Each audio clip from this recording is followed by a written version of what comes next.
It always says insufficient. All right, so we're live. We're live? Coach David here, Coach Jimmy with Metro Jiu-Jitsu, and the man behind the curtain is Coach Keanu. I think we're going to pull you in more today than we have in the past, just because you have a lot to add to this conversation, Coach Keanu. So, Coach Jimmy, welcome to the show. Welcome back to the show, I should say. Thank you. Good to be on again. Yeah, absolutely. So the guys who don't know, guys and girls who don't know, Coach Jimmy is one of our longest time members. He's very much he's one of our purple belts, head jiu-jitsu coach, head kickboxing program of both locations, and we're happy to have him on to talk because he's been with Metro pretty much since day one, but you've been training martial arts, longer than me. You know, when did you get started? So I started when I was 5. There's been gaps in between, but definitely started when I was 5 and went to about 12. 5 to 12. And then what happened at age 12 then? I started wrestling, playing football, scholastic sports instead of martial arts. You've used that term before. Joe Breeza, who will be on, if you guys have seen that, is that, I hear it too. I hear it too. I got it. It calls us. Is it good? Yep. It's all right. It's good. All right.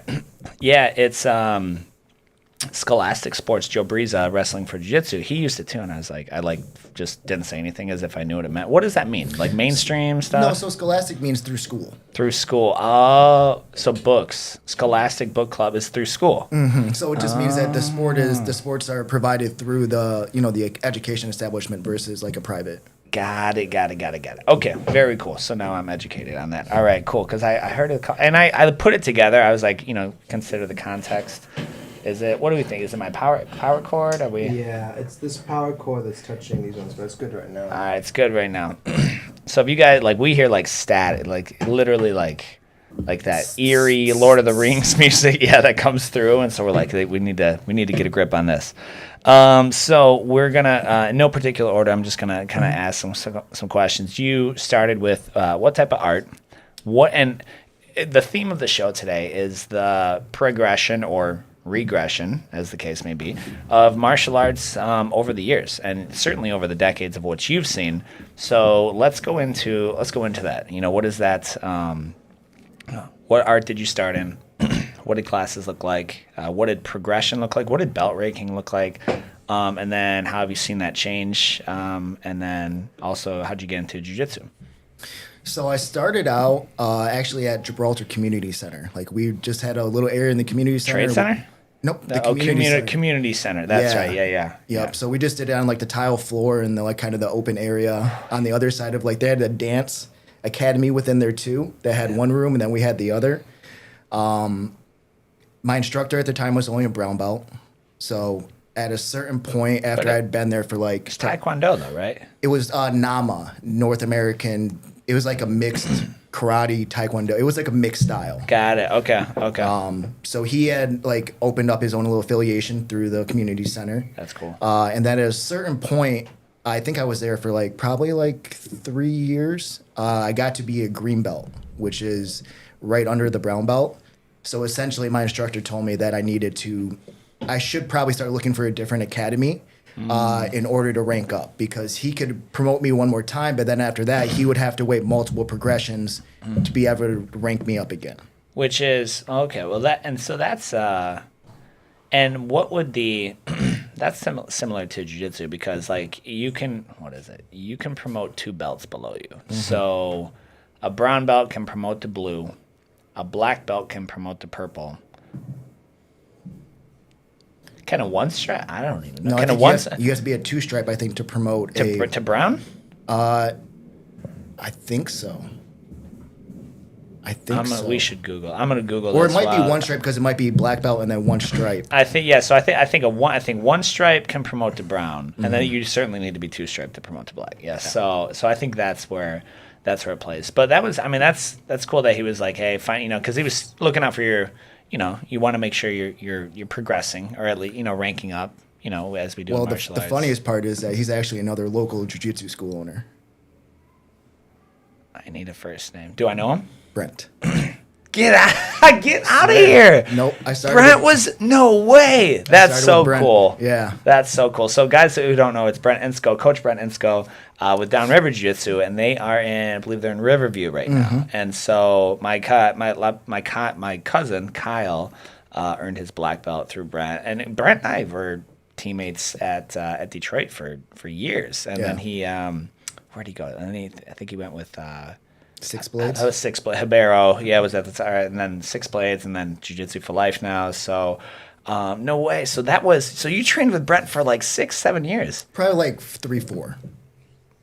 Wow. Okay. And so then when did you get into jiu-jitsu? Now I'm trying to match timelines. Like when did he start training? Because he was a blue belt when I started jiu-jitsu. Back in Oakwood Gym. So then when did you find jiu-jitsu, or when did you start grappling? I didn't start, well, I mean, I guess wrestling in middle school would be like my first kind of introduction to grappling, but I didn't start doing like submission grappling until after high school when I started doing mixed martial arts. Okay. And so why did you get into mixed martial arts? Because that's a pretty aggressive activity in addition to your scholastic sports. I mean, you some stuff when you're younger definitely plays into it. But I don't know. I've always been a competitive person. I always enjoyed contact sports more than non-contact sports. Sure. Like if you ask me football or basketball, I'm choosing football every time, just because I get to hit someone. So. Interesting. I played no sports until jiu-jitsu. Like I went from LARPing to jiu-jitsu. Like that was the jump, right? So and then how many cage fights did you have? I had 12. That's a lot. That's a lot. What did your grappling training look like for those?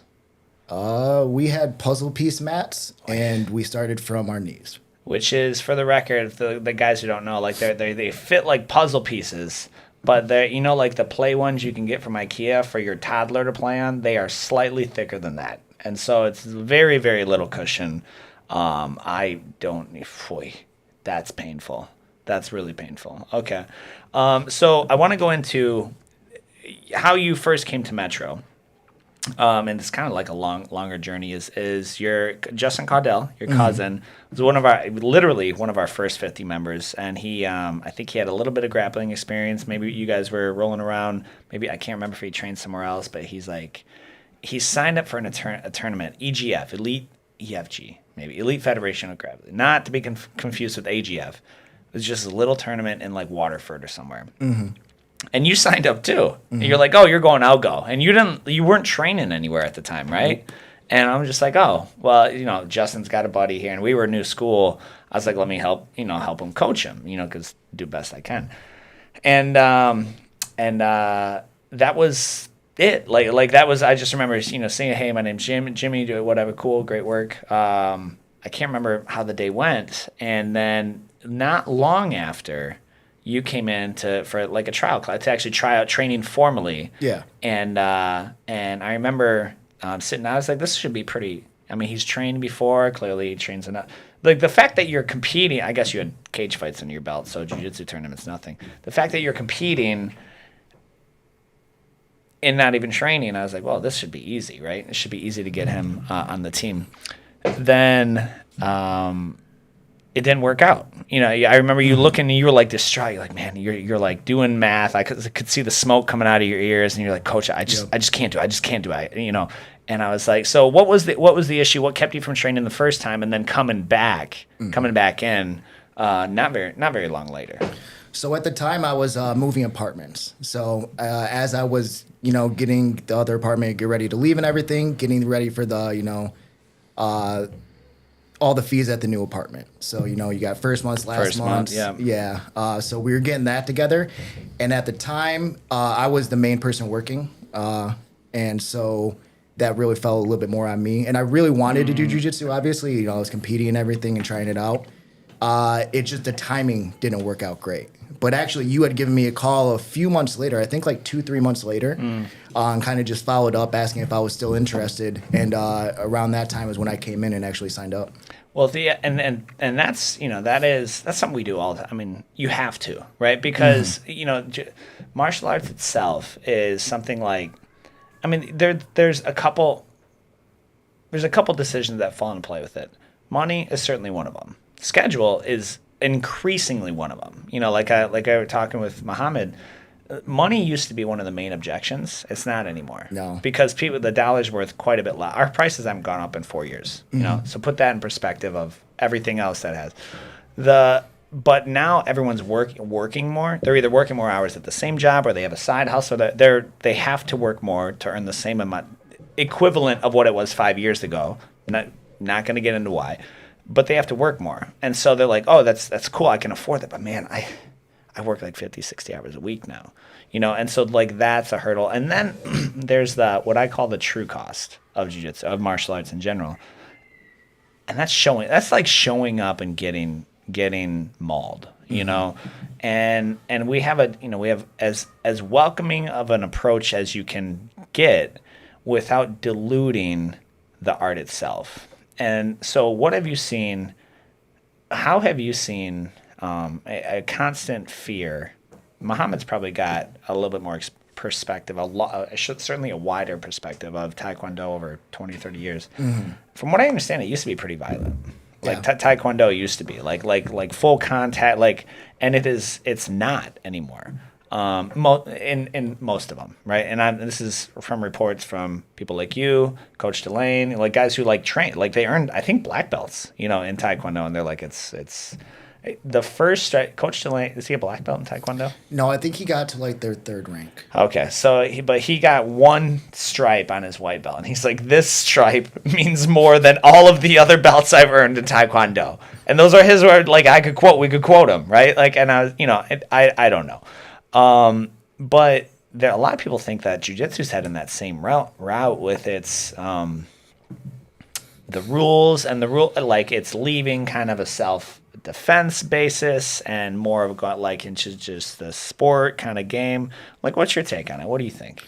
I'd have to agree. But the thing that keeps jiu-jitsu a lot more grounded, I think, than other traditional martial arts is going to be the live training. The live sparring. Yeah, because of the rules in like Taekwondo and karate. I don't know if you watched the Olympics a couple years ago, but there was literally a heavyweight karate, you know, black belt, you know, gold medal match. And the person who won got knocked out. Because the other guy threw a head kick. I have to look this up. And then because of lack of control, karate lost. Yes. Olympic knockout? Yeah, gold medal. It's a gold medal match in the heavyweights. Gold medal 2 years ago, 2018, we're thinking? I think so, yeah. Is it Brazilian? It might have Tarag been. Hamidi? Oh, I think I see it. Yep. I'm going to try and pull this up because we can do reaction videos now. Maybe. It was definitely one of those things. Over 75 kilogram gold medal after his opponent Tarag Hamedi of Saudi Arabia was disqualified for delivering a knockout blow. Let's check it out. You want to check it out? Sounds good. Let's put it up. Let's see what happens here. Okay, so I'm going to share my screen. What could go wrong? Okay, boom, and here's this one right here. Oh, you need to see it probably as well. Okay, it's loading. Give it a second, boys. Is it going to? I'm gonna put it on the screen. Yeah, I got it. Well, it's also I'm screen sharing. I see it on the live. Like I see. Yeah, you see it on the live. Well, I wanna get it so that. Can you see this? All right. So he's like happy about it too. He's like, "That's what's up." I want to rewind it. Sorry. Okay. All I see is single legs. Am I wrong for that? Like, Not at all. Let's zoom this.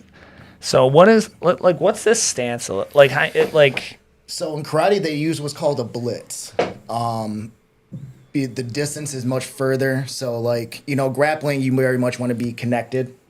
They want to be as far away and touch you and get out before you can touch them back. Oh, so I see. So almost like a jab, a little bit. Or Well, it's literally like a straight blitz. Like you're gonna see the guy in the blue kind of blitz forward with a couple punches, and that's where he gets caught with this head kick. Yep. Oh, look at his reaction. That's funny.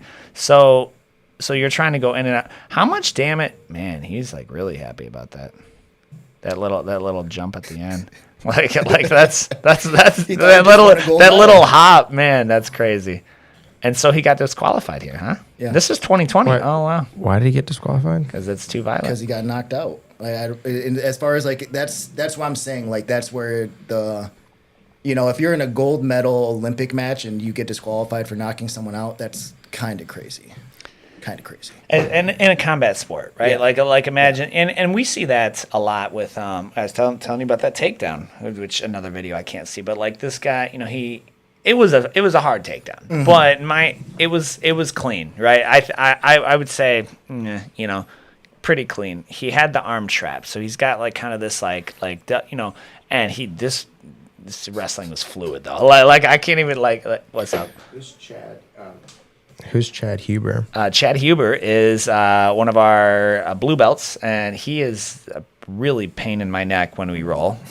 He's like a gentle giant. He's like 6'4".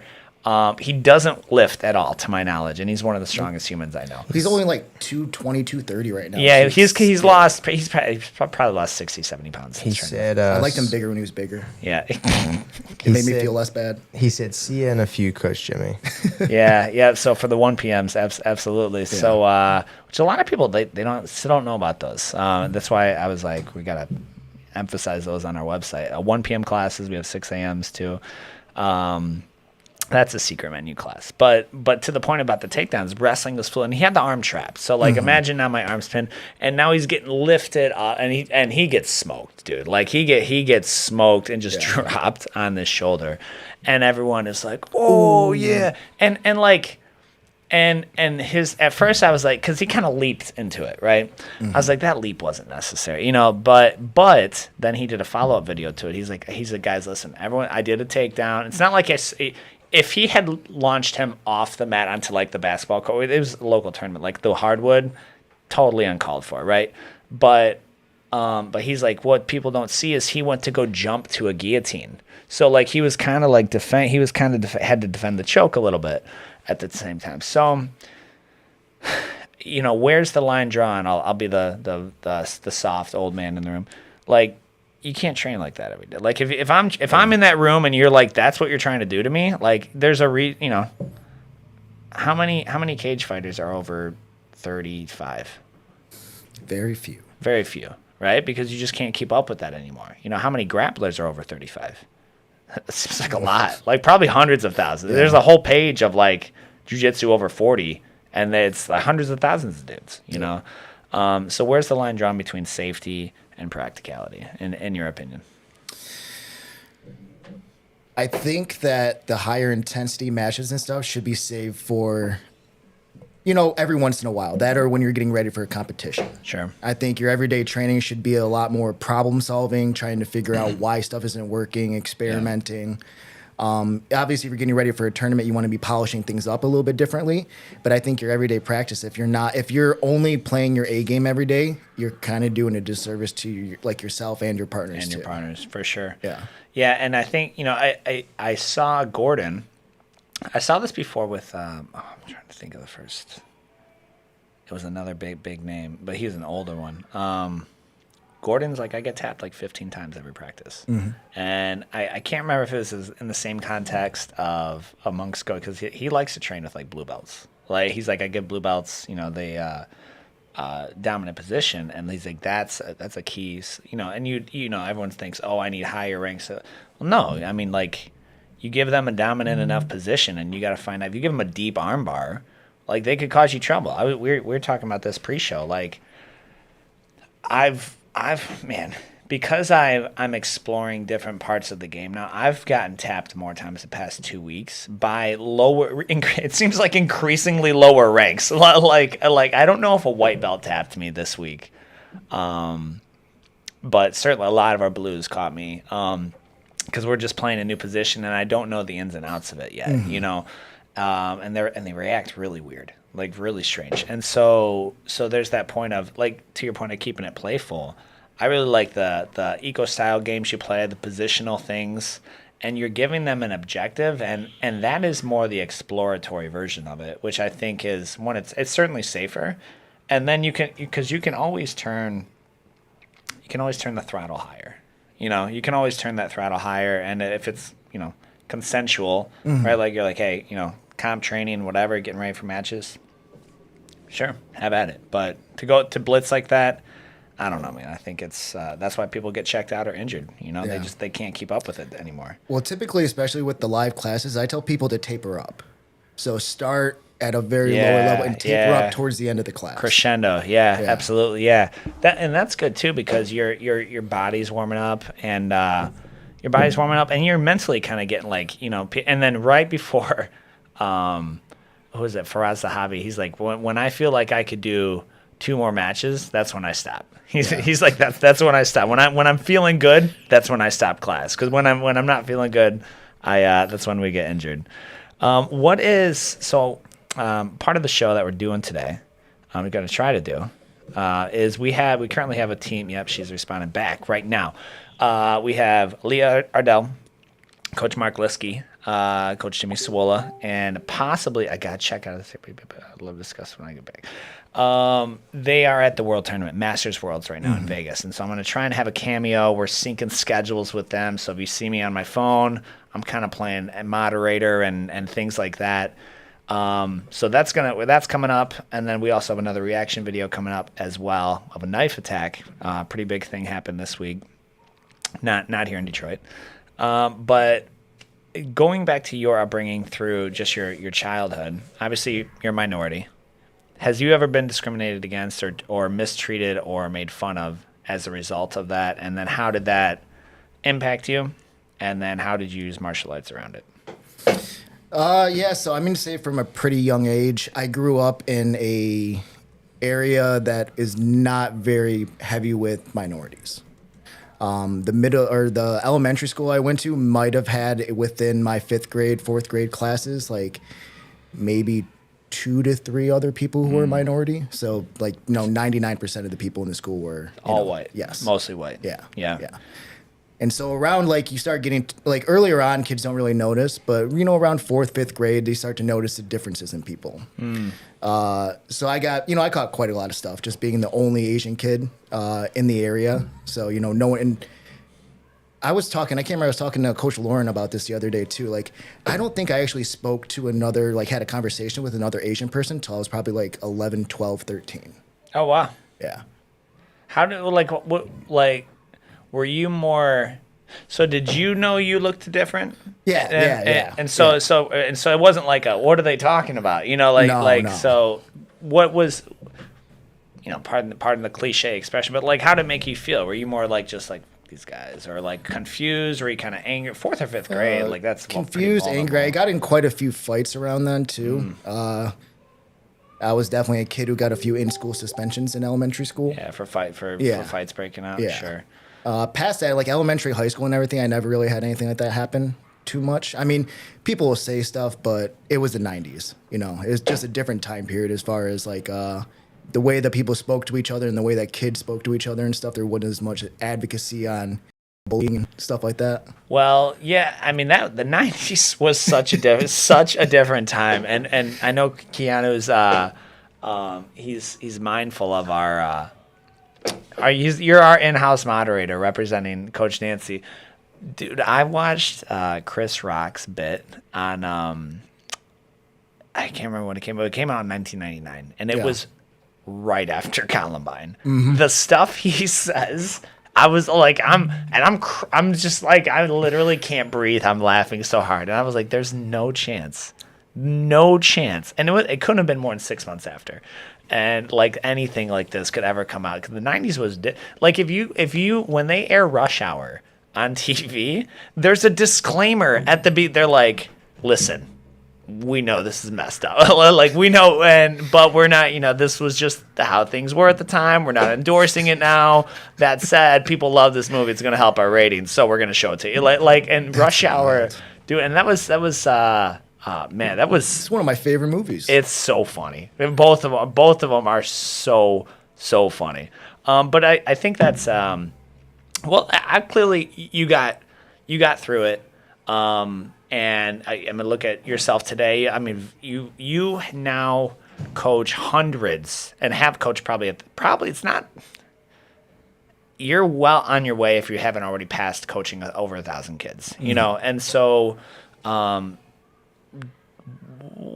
you think that, what involvement did your parents play? Like when you came home and kids were like, you know, making fun of you, poking names, you know, doing jabs of mistreating you.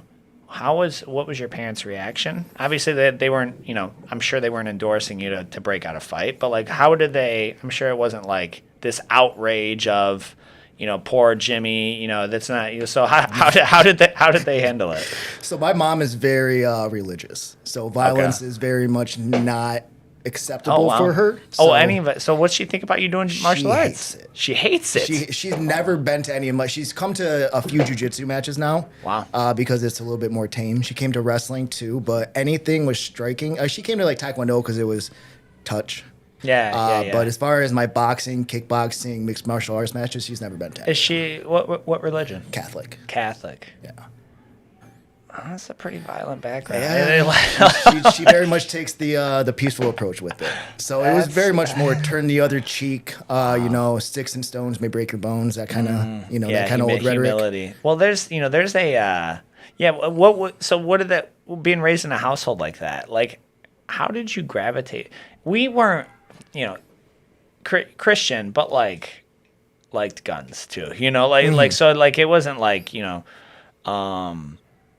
but was it reinforced heavily? Like I know humility is humility is a good thing, but a lot of times people mistake confidence for arrogance. And so like if you have a level of self confidence, they're like, oh well, you got to be humble. There's a difference, you know. Yeah. So was that reinforced coming up, and then you know how did you and when were you scared when you first wanted to do martial arts that like mom and dad, they're not going to approve of me and they're going to, you know, like disapprove of me? I was kind of a rambunctious kid. I was kind of jumping off stuff, you know, already play fighting with everybody already. So that part, especially like the karate aspect, because of the way it was kind of marketed to my parents, wasn't they didn't mind it. I know the type. Needless to say, we get calls in all the time. Like, my eyes roll now. You know, like it's like, oh well, my kid's super hyper, and you know he just likes to do things, and I really wanna nip that. I'm like, why would you want? Like, it sounds like a 5-year-old kid to me. Like, sounds like a 5-year-old ball of testosterone. They're all like that. To me, like the unusual ones are the ones who sit silent. Like is he okay? Like, is he upset? Has he had a bad day? Like, what's up? You know, like the kids that, you know, they run up on the poles and like, you know, parkour it all. Like that is just boys, you know? What do you think, if you could project out the next 10 years of jiu-jitsu, especially now with UFC, BJJ and Mikey, do you think are we going to make a return? Are we going to keep it violent? Is it going to get increasingly soft? What's your forecast while I try and get this link to our competitors going? I honestly think that there's going to, you know how there was the kind of like self-defense jiu-jitsu versus sport jiu-jitsu split? Yeah. I think there's going to be another split like that. In which direction? I think there's going to be some that are going to want to keep it getting more violent, more, you know, to the roots of jiu-jitsu. And then I think you're going to see some people go more of the kind of Taekwondo route and making it, and again, there's nothing wrong with that, making it more accessible to the wider audience.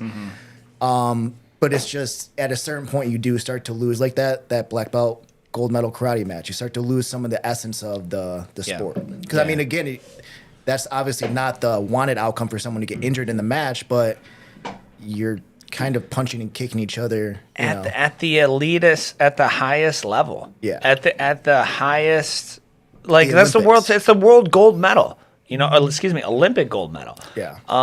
It's at the highest level. It's not like you're at a high school, you know, practitioners or whatever. And I think about. I made a switch a couple years back. I kind of had to zoom. I was like, why am I training? You know, because if you knew how much I thought about quitting jiu-jitsu, like literally, if you knew how much on like a monthly basis, I was like, I mean, I could stop. I could quit. Like, I could just like take a 5-year break, and I'd probably feel great. Like I think about that pretty regular. And I was like, well, why was I training in the first place? Why did I get started into it? And it was certainly self-defense. I got wrecked. I got wrecked my first fight. And then I started with self-defense, and that box has been checked. I mean, like you know, and that's the thing too. I think right now people are like, oh, sports jiu-jitsu is not self-defense, dude. But like our $60 in 60 seconds challenge, that's a perfect example of like you get big dudes, and the one with me on there, they were like who is the black belt? You know, because he's like very restrained. I was like, well, that's one of our blue belt coaches, Jamie. And yeah, he didn't feel like taken. And Jamie can wrestle, So he's like, you're wrestling. I was like, wrestling. He was showing restraint. What are you gonna do? Body this 19-year-old kid at the Wide Dot Street Fair? Like you get out of here. And I don't know if you saw. Did you see Gabe Zages get on there? No, dude, he got. He just like he starts laying into these guys, and he's like. Some trolls like your wrestling needs work, and he was like, so does yours. He got graphic with it, but he's just like, because you know these guys are out there, and so the sport as it pertains right now. And now I will add, I think I could see value in adding, you know, striking. You know, like from standing up, like if you were, you know, had to look out for getting punched or kicked in the face or things like that, like I think there's value to that, but that's a pretty easy plug-in. You know, a pretty easy plug-in. Yeah, so Jimmy's trying to get added in here. Let's see. He's in the green room. I'm going to add him. We'll make him, I don't know. How do I do this? This is Coach Jimmy. So what I'm trying to do is add on right now is Coach Jimmy Sawula. He's at the World Tournament right now. I'm going to make him guest one, maybe. Yeah, let's see what happens. I don't know. Is he going to show up on the screen? I have no idea. Guess is in the green room. What if I add? Let's just add, right? What happens? Okay, I think we got. I gotta put this on the screen. So can were they all together? I don't know. You gotta see what you should have given me a heads up, dog. I was like, oh, I'm gonna be from the sauna. Hang on, let me put this on the screen for y'all. I don't know if I can hear you though. Is it? Can you say something, Coach? Yeah, can you guys hear me? Yeah, it's just really quiet. I can. I'll increase my audio so you guys can see what I see. This is I see him on the feed. Yeah, I see it. So you see him? Where's he at? Yeah, he's in the corner. Okay, yeah, I got him right here. So I'm gonna raise the. Let me raise the your. No, that's not what I want to do. System audio. All right, Coach Jimmy, you there? You guys hear me better now? That's a little better. Yeah, we got the split screen. We're good, Keanu. All right, so you're in Vegas, not Saudi Arabia, based on the wardrobe you have going on. What are we doing? So it's currently 8 a.m. over there. Is that what's happening? Yeah, it's about 8 a.m. here.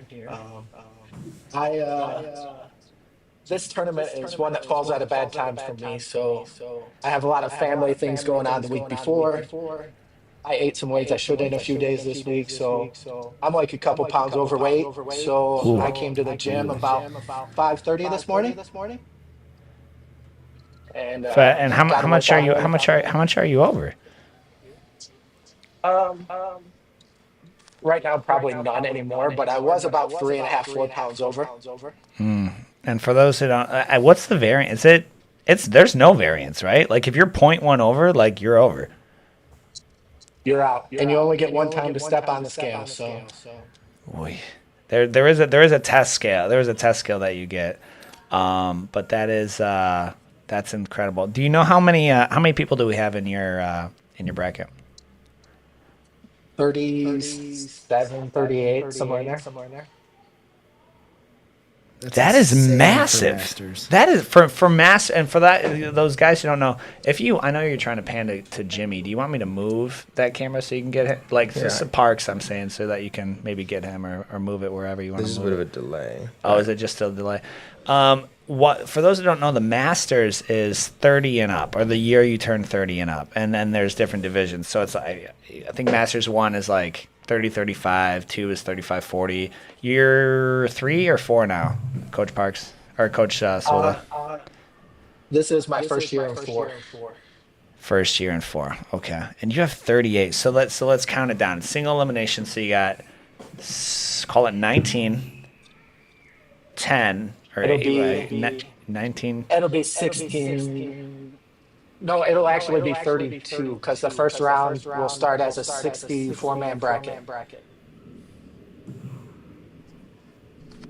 Oh my So it'll gosh. be there'll only be like 4 matches the first round, Yeah.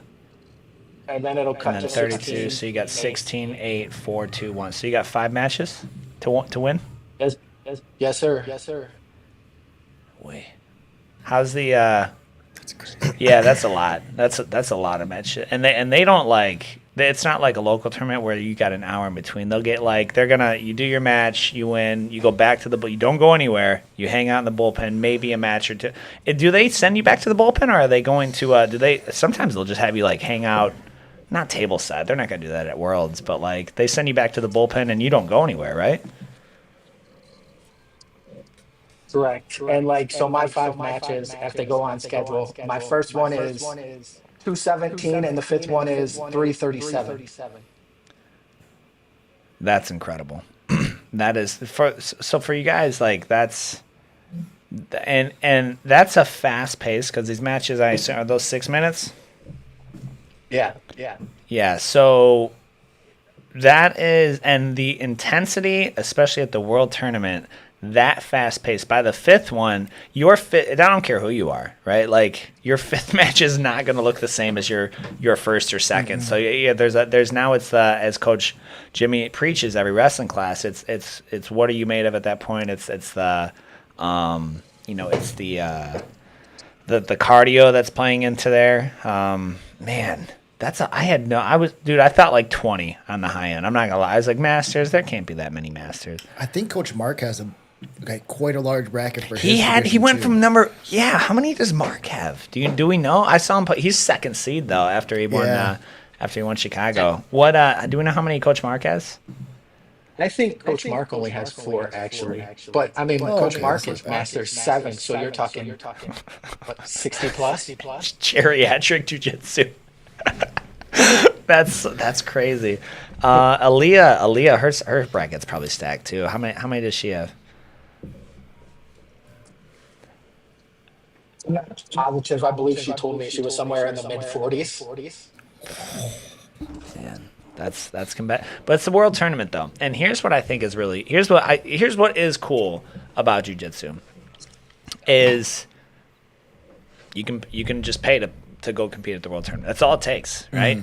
And some people are like, right, wrong, or indifferent. At adult black belt, I do know you have to qualify now, but you can go and compete. Anyone can go and do this. Where else? I don't even know.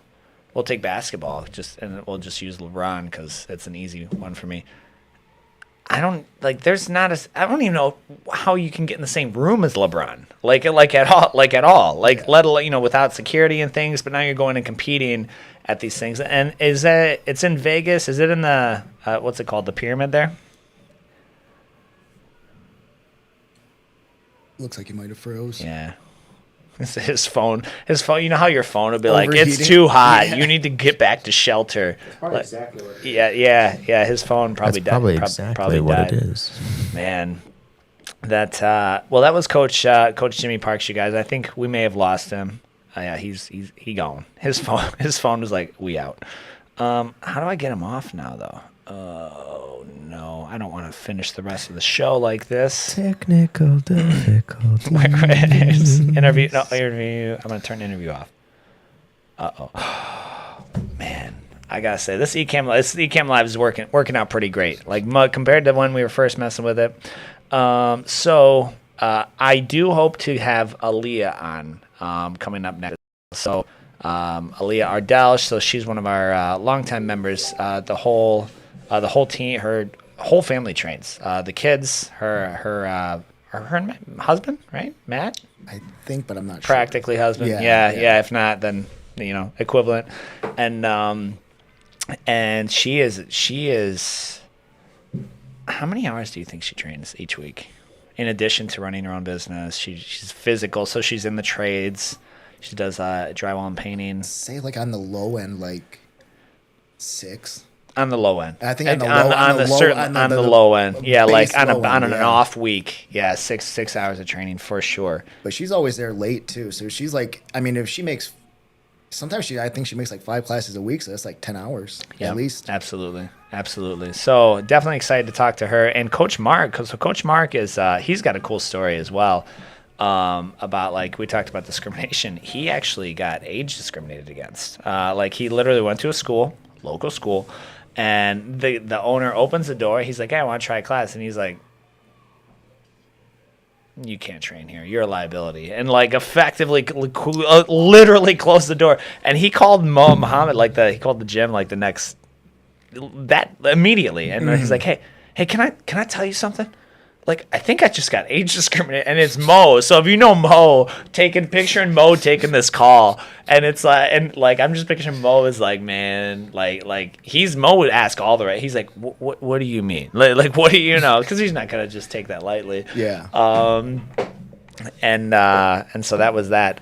I do have a couple more questions. If we can get them on, great. And then I want to go into the reaction view.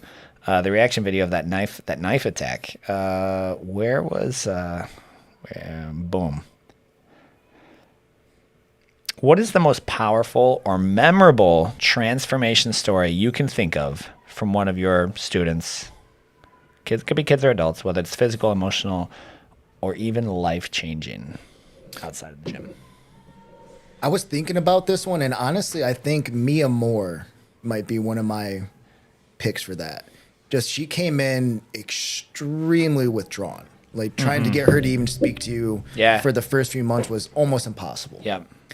I remember. And by the time she left, she was one of the loudest kids with the coaches. Yeah. And she also, we had to move her up out of the youth program because she was just making boys cry. She would literally, like, you want to talk about the take? Like, she would, she was a menace, on the mats. And they, so she was one, which is why I think, it's one of many reasons, not the only, but like that we continue to put out content on YouTube and things like this. Like, she had watched pretty much everything we put out, and so like, and then I know her and her dad, they liked watching UFC together.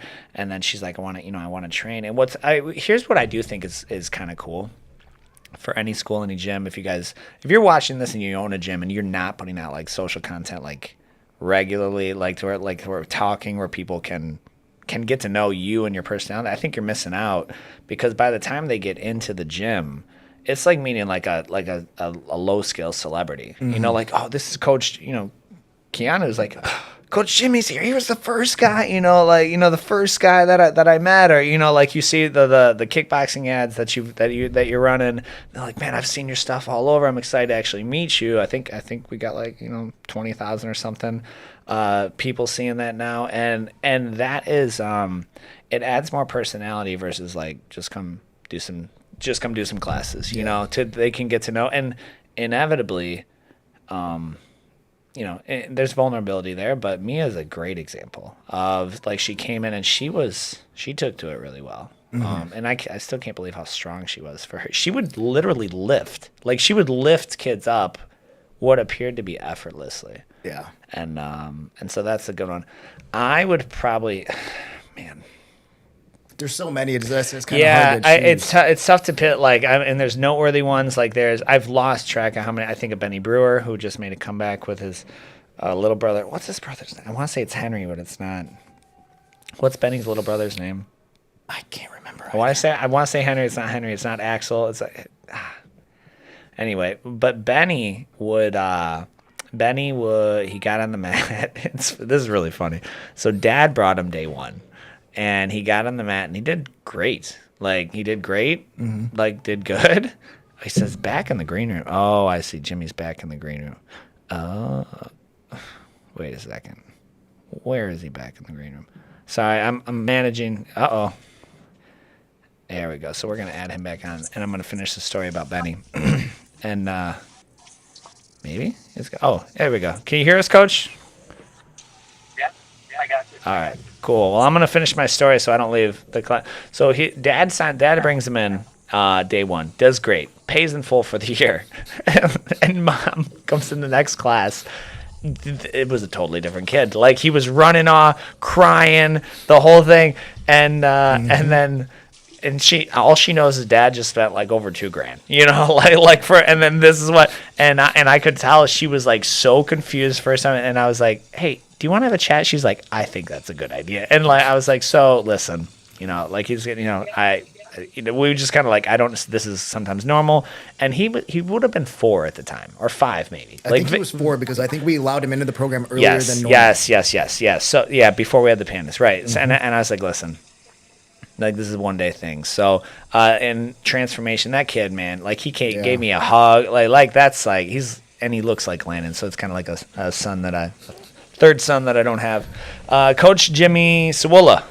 All right. So now we're sweating off more in the hot tub. Where did we leave it? Like, how are you feeling? How prepared are you feeling for this, for Worlds? I feel really prepared overall. I don't do a lot of training, as some of you guys know. So I trained 4 gi classes in the last 2 weeks, and somehow that convinces me I'm good to go. But from a health style, technique style, I feel pretty good. You guys know I'm battling a little bit of an injury, but I didn't want to talk about it in case your competitors are watching. They're pulling out Sawula like live, looking up any edge they can get. Well, he did win a few years ago, right? Yeah.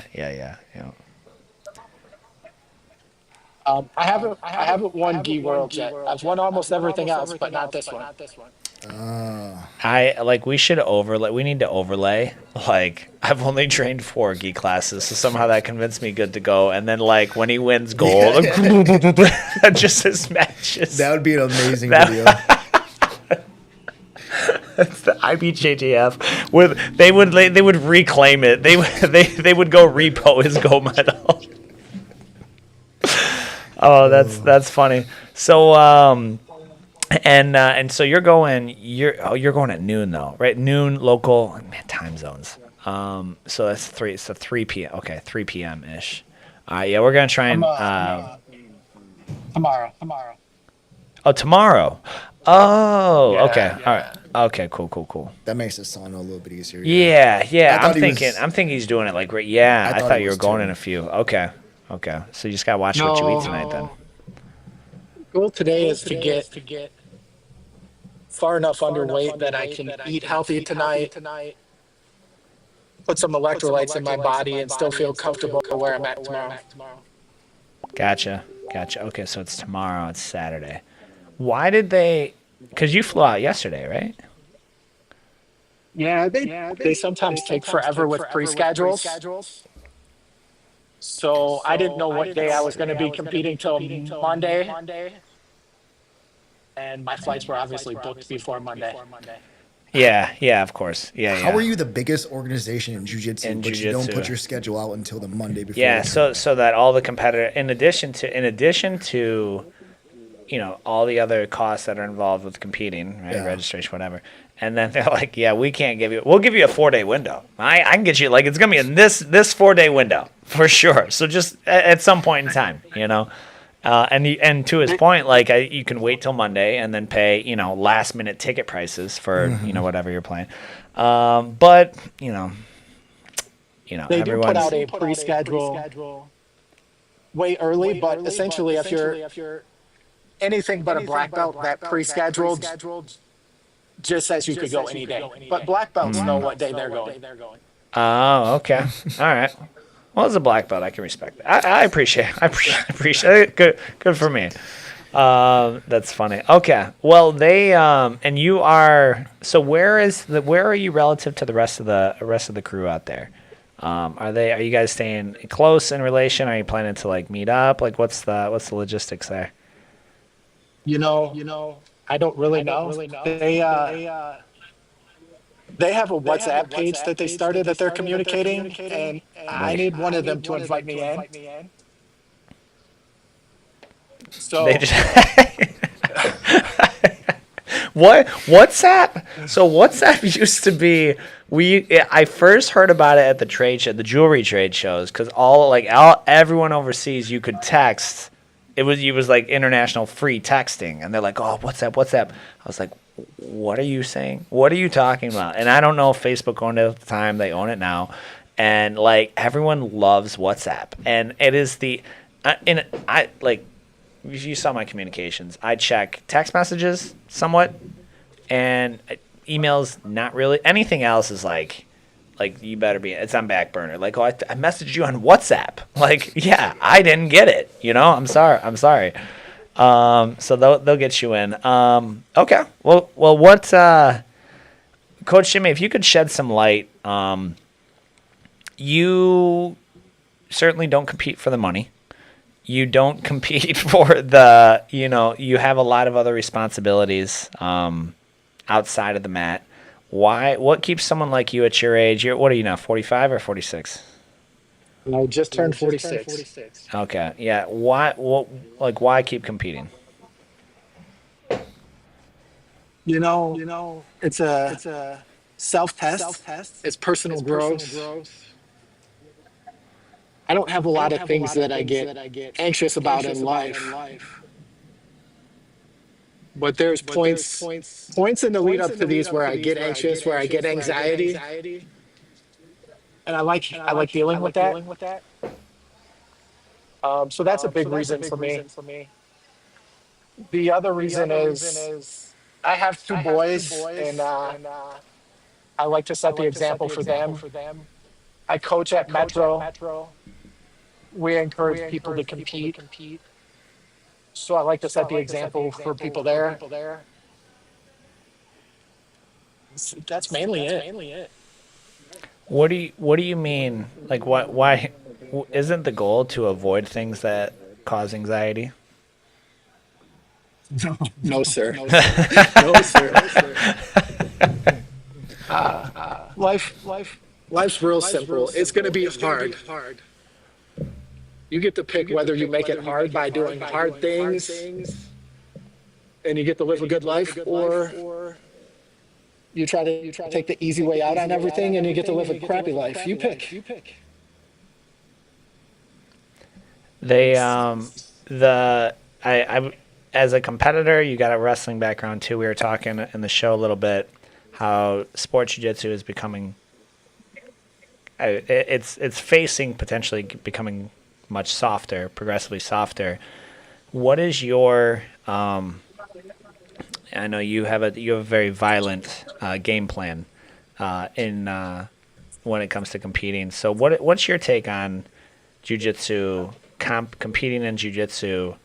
Does that leave you vulnerable in a self-defense scenario? Like if you decide to do competitions or prep for those, an argument could be made, hey, that's not realistic. You're going to learn bad habits. You won't be ready for self-defense.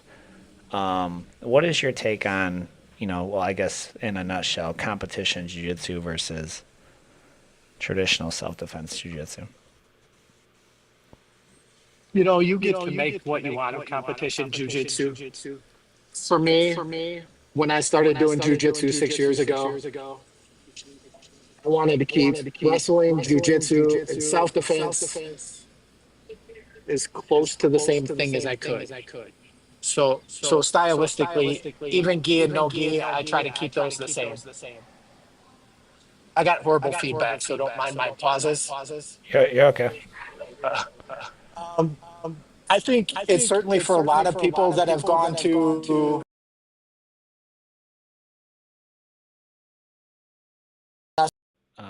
my way through competition, that's not good for you. from a self-defense level.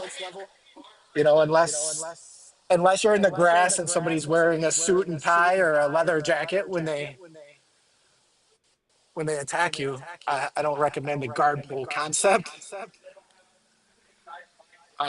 So I think it does hurt a little bit for that, but you can train so that it doesn't. You can train takedowns, you can train top game, you can train chokes from your feet. Um, and obviously that's my path. I prefer a violent, physical, smash kind of game. Have you? Has that cost you tournaments by choosing not to pull and pray? Um, yeah, yeah. I've had a couple people that a couple minutes in realize they can't win takedowns with me. They kind of stall for a. Oh. I think we lost him. What happens if I back that up? Uh-oh. He's gone. Okay. Overheated in the hot tub. Yeah. He's got to get a different environment for that phone, man. But connecting back to it looks like we may not be able to get we may not be able to get Leah on here, but as far as like most memorable, I mean, I've lost track. We did an ad one of our first years, and we went down the line of these guys, like how much weight have you lost? And the equivalent it was like 400 pounds, like 20 pounds, blah, blah, blah. And I mean that happens a lot. That happens a lot. To me though, and it's like I was telling Amanda this. I am getting more. I used to. It's gonna sound awful. I used to tolerate children. I tolerate I'm not but I wanted to coach the adult class. I used to just tolerate the kids. Now I tolerate adults. I'm like because kid to adults there comes a point you're choosing to be an asshole now. Like as an adult, it's an active choice. For a lot of these kids, it's not a it's just they don't have any more control over it just yet. And you get to, and here's the thing, you get to be a part of that tool that helps mold this really malleable human into something better, right? There's something better, and you get to be part of that, right? It's not negating the parents' responsibility by any means, but it's working alongside. And I think of it's recent, but Jackson. Oh, what's his last name? Xander and Lucas's brother. Sobieski. Thank you. Yeah, thank you. Yeah. So we were doing King of the Hill, Team King of the Hill, and Jackson's come a long way. Number one, just in his grappling, but then he's such a sweet boy, man. And he put him up against a bigger kid, and not like. It wasn't dangerously big, but he was taller, right? And my favorite whenever kids first learn each other, I'm like, all right, you're paired up. And they're like, how old are you? Because it doesn't matter if you're same size and everything, but if you're a year older, they're like, we're not the same age. I know, dude, it's fine. It's fine. It's going to be fine. And then, or they'll do like AJ yesterday was like measure. He's like, he's taller than me. AJ is actively taller than this kid. He's actively taller. And he's like, he's taller and he's like moving himself shorter. The crazy. So Jackson, but this kid is much larger. And I was like, all right, Team King of the Hill, go. And he was like, just terror in his eyes. And rather than be like, go, I was like, all right, pause. I pulled him aside, put my arm around him. I was like, hey, buddy, you're scared, aren't you? And he's like, I am scared. I was like, hey, listen, dude. I said, listen, I have faith in you. All right. You can't control the outcome of this, what happens with this takedown. But you can control your effort. That's all I want you to do. And no matter what, I'm proud of you, bud. Okay. And he just got taken down past the side control right away. And I round of applause. Cause that's that moment, that moment of fear, that moment of anxiety of Jimmy's talking about. That is, we've all felt that. We've all felt, and there's the tendency is I need to fight or flight. I need to stop this at all costs. And, that's not, and that is, I was most proud of him. Very, very proud of him at that point. But there's so many I've lost track, So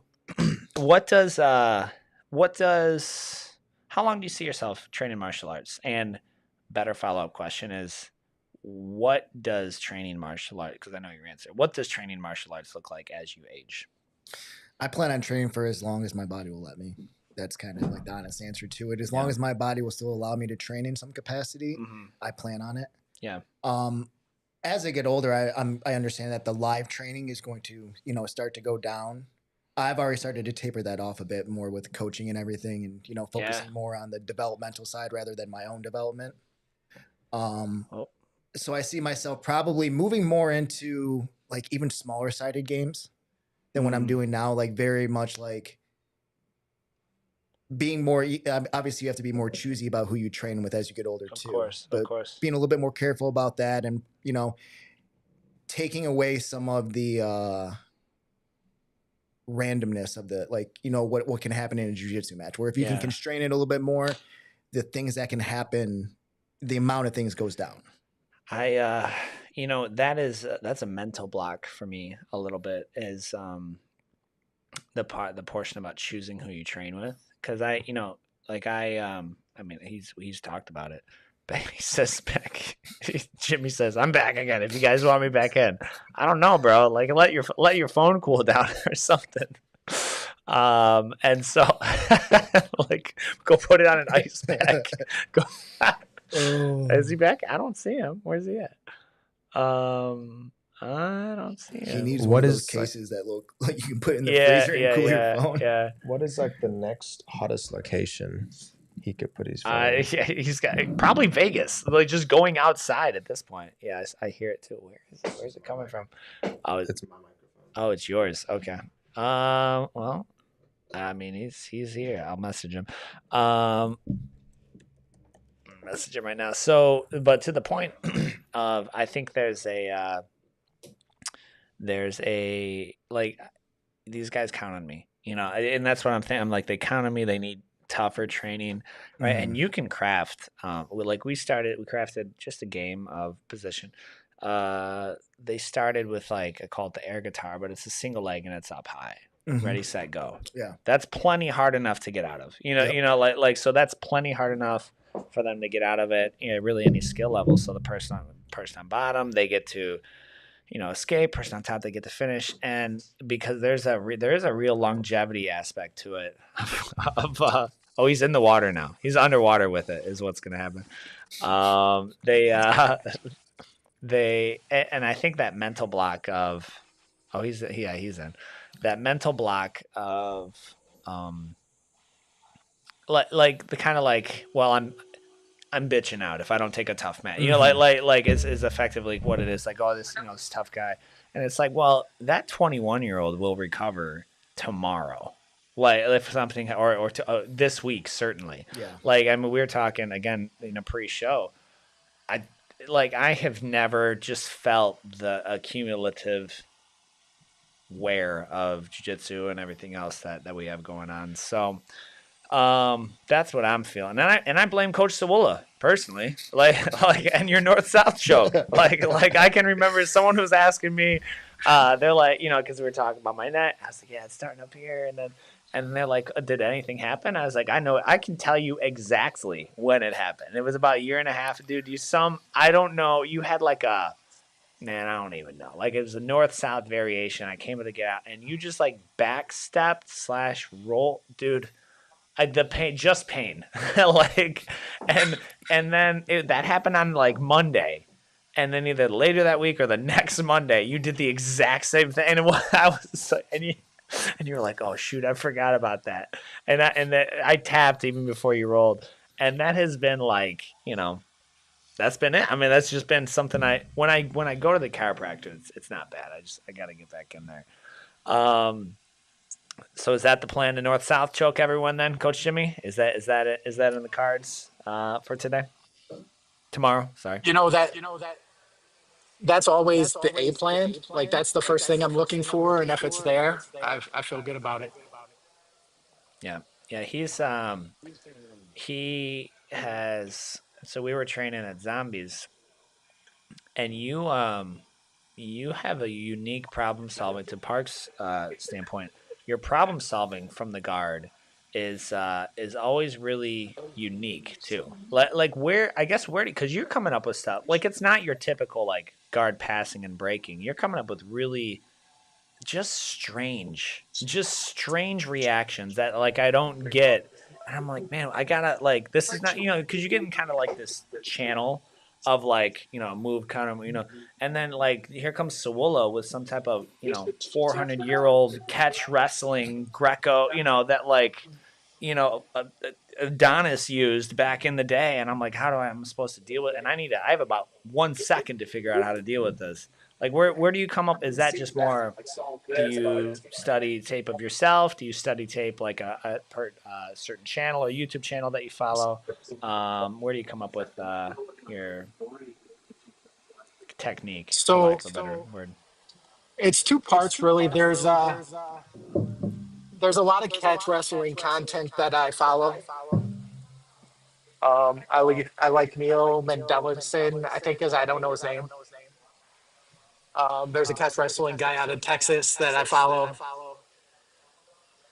but it really a lot of it is you guys know I like to train live. I like to position train, Yeah, and I really like to study how the human body works, right?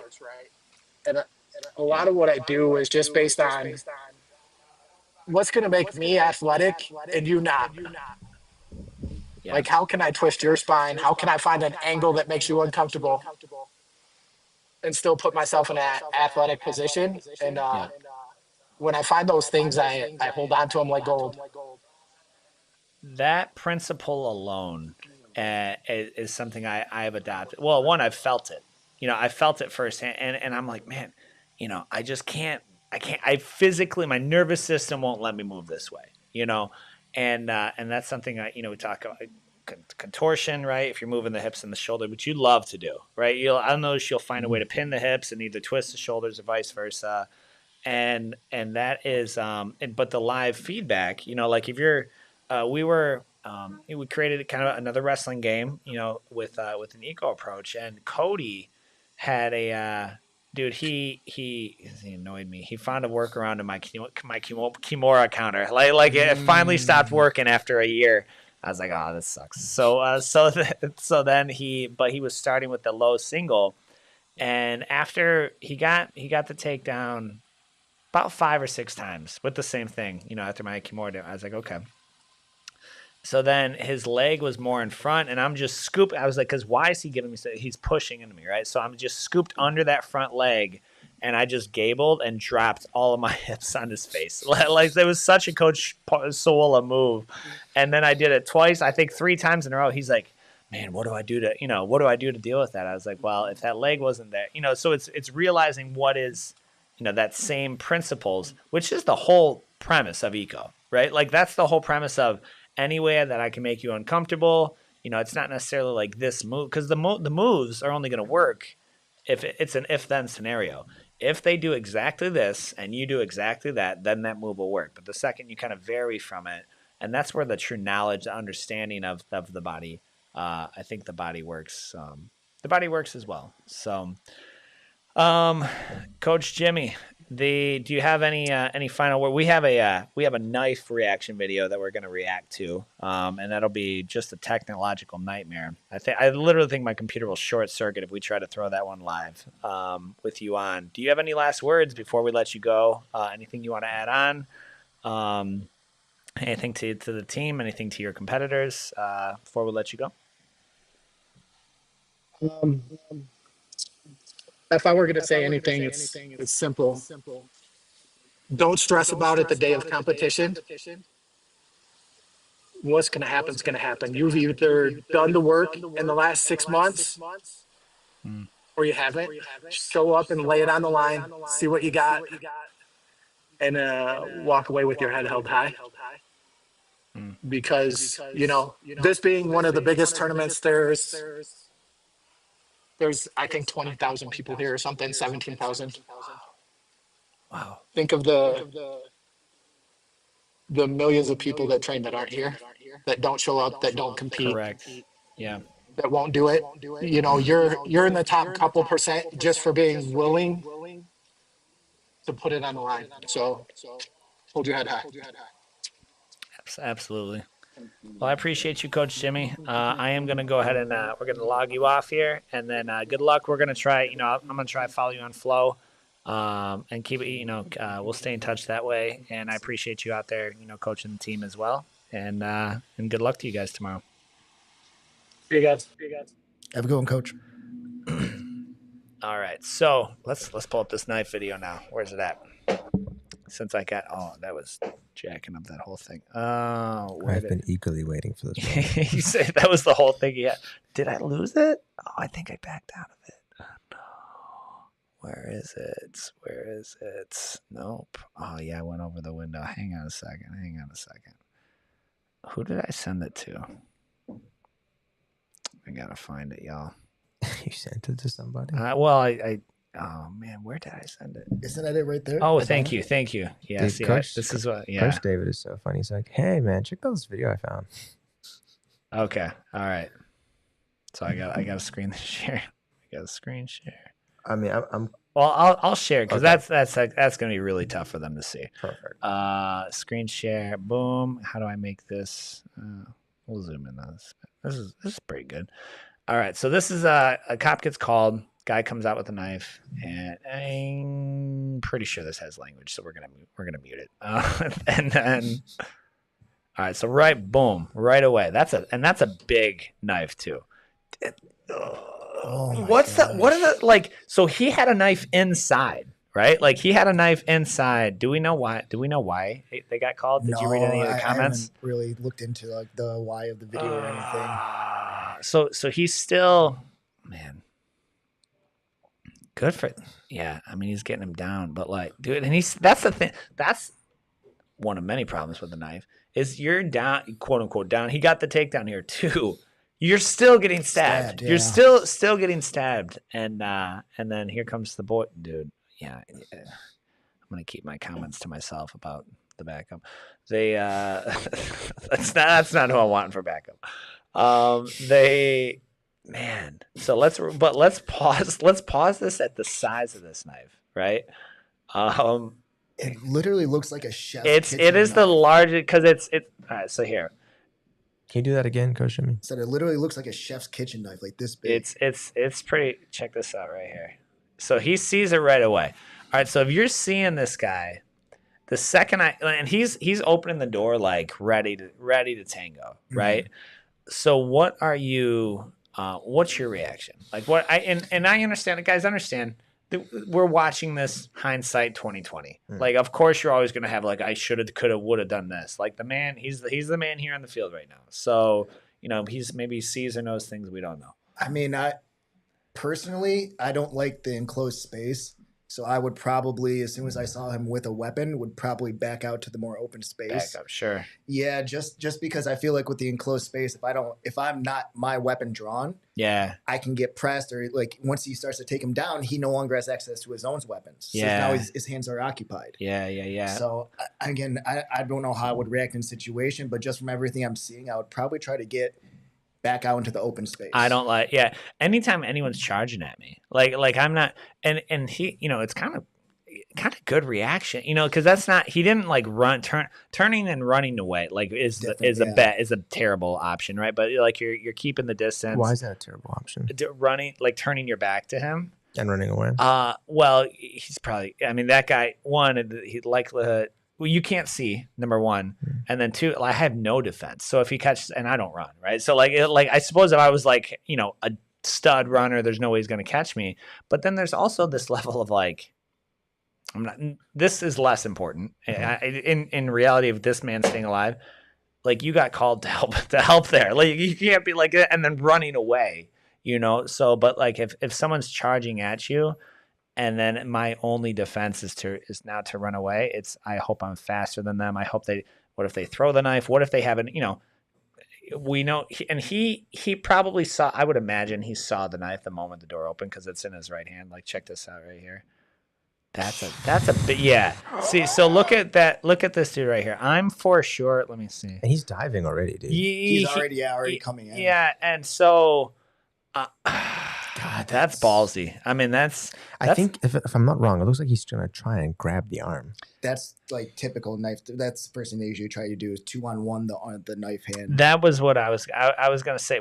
But I want to like I'm gauging this like 2-on-1 to anticipate the thrust while backing up. Like what the whole because I don't want to get shanked. Well, you're kind of at that point if you're meeting the knife. Yeah. So there's another one here. There's going to be a bunch of knife self-defense guys. In Yeah. They're gonna be. You guys have no idea what you're talking So about. yeah.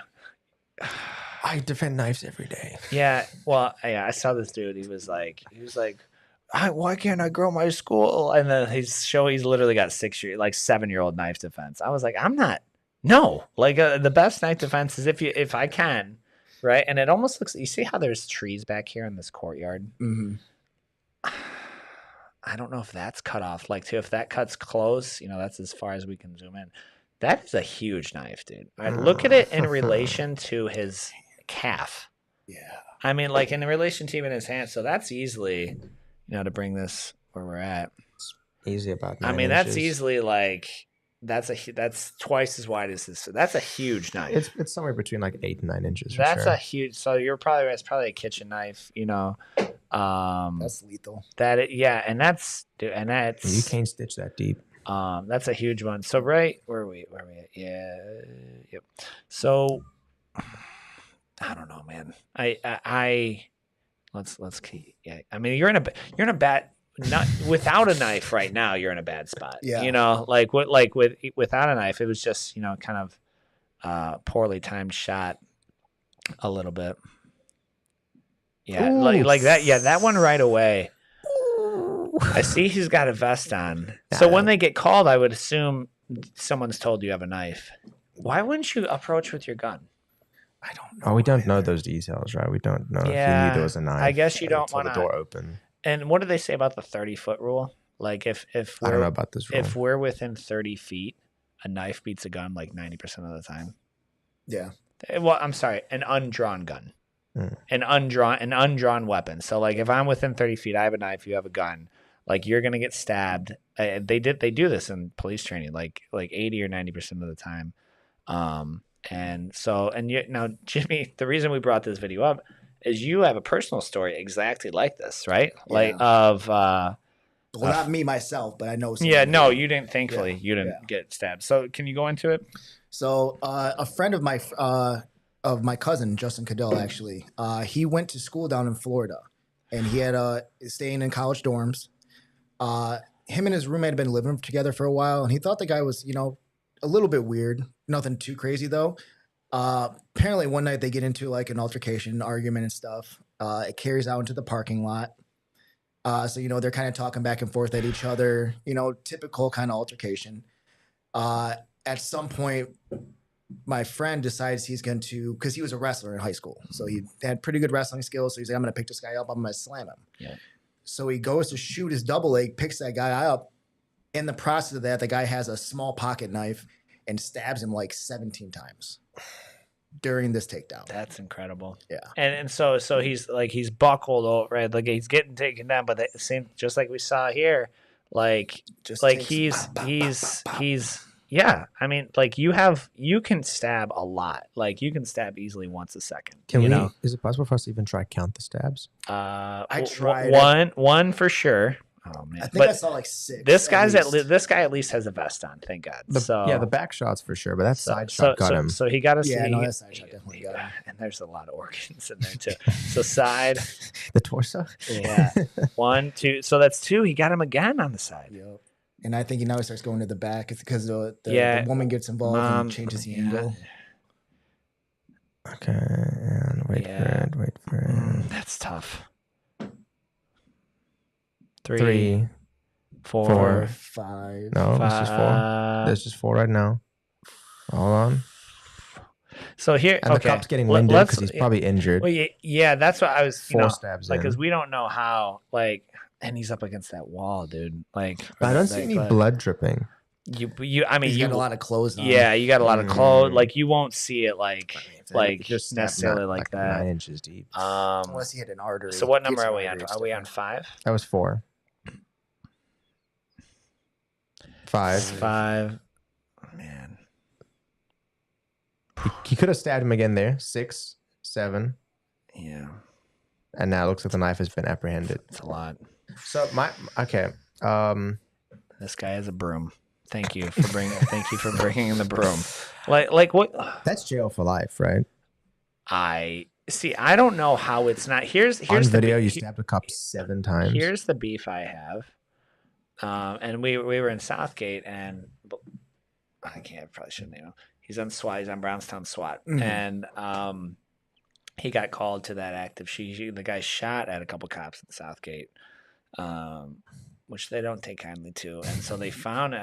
He's like, hey, I got called to this, and it was right by my house, like a mile from my house. And I was like, oh, did you take him down? He's like, no, he didn't have a gun. I was like, but he shot at you guys. He's like, yeah, if they're unarmed when you get there, you can't do anything. I was like, that's ridiculous. Personally, if you're willing, clearly you displayed intent to take someone's life by shooting at someone, stabbing someone. So that intent was there.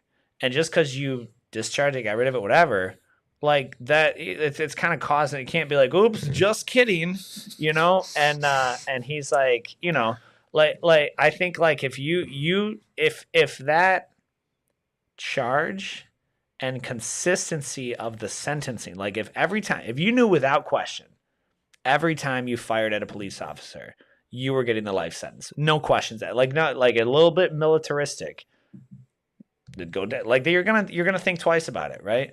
And so he's like, yeah, to put it, he's like, imagine a jiu-jitsu tournament where one person has rules and the other person doesn't, and the consequence is life or death. And that's what we go into face every day. And so that is this scenario, I'm curious what some of these comments are saying. Yeah, well, before we read the comments, just to get your guys' take, because I'm sure in the comments we're going to have a bunch of people who give advice. So you're suggesting, 1, keep distance, never turn your back. And if you see the weapon, that's any time you should engage with your weapon. Listen, I mean, that is such a wild card, and we don't train weapons training because the answer is it's a force multiplier for a reason. Like already you're at such a disadvantage, right? So you don't want to. The second, my take on it is I don't want to turn my back because now I can't see anything of what he's doing. I only saw one weapon. What if he's got a gun that I can't see? And now I'm running away. So I want to still be, but I certainly want to make the distance. And then I'm looking to stop. I'm always looking to control the weapon hand. But outside of that, I mean, that's a game you don't want to play. I don't want to play. I have no desire to play that. What do you think, Coach Shimmy? Yeah, no, not at all. No, not at all. Yeah. So that cop obviously acted on impulse. He tried to do the thing he thought he did was great. best. Overall, he did great, dude. I think he did amazing, he did fantastic, right? But like and that's why we He got the with, guy like, down. We're watching it after it, but and he had like again Split second to a decide. millisecond. Yeah, it's not like he saw the guy like charging 10, 20 feet away. He could kind of like he had no time to do any of that. So Also, the guy didn't like stab him in the neck or the head or anything like that. Thankfully, and he had full access to do that. The angle. This is kind of it's kind of tricky with, and you don't have the same, yeah. I mean, here I'm able to. But the blade was down. Can I maybe just get a shot of you guys doing this? Yeah. What's I can only imagine. What are the top comments? Comments Say, creating distance and deploying a taser or pistol would have been smarter. Okay, thanks, Michael. We talked about like you can't. No shit. Like yeah. Oh, if you had just shot the guy. Well, yeah. If you had Can we give a shout out to is it Michael? What's his last name? Bublitz. No disrespect to the cop. It's easy to judge in hindsight. This is not an example. This is not an example of what to do in a similar situation. Weapons win, yo. Like they do. What? It would have been way better to snipe him from across the street, but we didn't know. Like great control. Might want to get knife that's hitting you in the back. Might want to get the knife. Okay. Yeah. This is why the internet sucks sometimes. Always easier to judge in leisure. Absolute zero control of the threat. Shooting a double leg against a wall on someone with a knife is wild. I like to when jiu-jitsu should be kept in the holster. Yeah, okay. Yeah, man, I don't know. I think he did great overall. It's always easier to judge, of course. Yeah, it's always easier to judge, of course. I can't believe there's people that would still like take the time out of the day to write something like that. It's Well, wild. and it's like it makes you feel better. Like I could have, would have, should have done, this. Like that's the whole. Yeah. Anyway. Well, that's it for our show today, folks. Coach Jimmy, appreciate you hopping on, man. Always, always good. I joke, for those who don't know, whenever people talk about like, yeah, what can I expect in classes? I was like, Coach Jimmy, Parks, I'm nothing against Sawilla, but I get more compliments on Coach Jimmy's classes than anyone else's, myself included. And so that's both kickboxing and jiu-jitsu. Because of your, just your approach, the way you're teaching, and that's both kids and adults. So we're really, really, really blessed to have you, on the team. Good friend, good coach, and I'm glad you're able to make it in today, man. No, I really appreciate you having me on again. It was, really good. For sure, dude. Well, we're going to go ahead and we got any comments? Do you have any comments that we're missing? I see Jimmy's like, hey, I'm back in. Chad says, go get him, coach. Good luck, guys. Anthony Sams, my man. What's up, Anthony? No way. Anthony is I don't want to share his personal business. Incredible story on even him training. Yeah, amazing. Like literally, like there's not many stories where I'm like, yeah, I don't. There's not many stories where I'm like, you're full of shit. Like he told me this story. I was like, that's miraculous. Nothing short of a miracle. On the mat too. He's a menace. He's an absolute menace. You'll have to come on the show sometime. Yeah, dude. Like I'm telling you again. I can't share these guys. If his name was like not his name, then I could maybe share it. But all right, guys. Well, we're gonna go ahead and log off. As always, it helps us a lot. If you're on YouTube, you can subscribe. If you are wherever else, I don't know what are they like, follow, subscribe, follow. thank you, comments, all of the things. If you are looking to train in the area, hit us up. Even if you're, because like about half our YouTube followers, they're not even in. I think half aren't even in the States. So I don't know how, but they will help you find a school wherever you want to train at. For the record, we do no defense training at Metro or what is it? We do no knife training. We do no weapons. Thank you. We do no weapons disarmament. Don't call me up and saying, how do I, if you ask me how to escape a knife tag, I'm going to look up Foot Locker for you and go get you some good running shoes. So like, we don't do any of that. Don't call us for it. But if you want to train jiu-jitsu, kickboxing is blowing up, especially in Southgate, picking up in Canton as well. So appreciate you guys. And as always, we'll see you on the mats.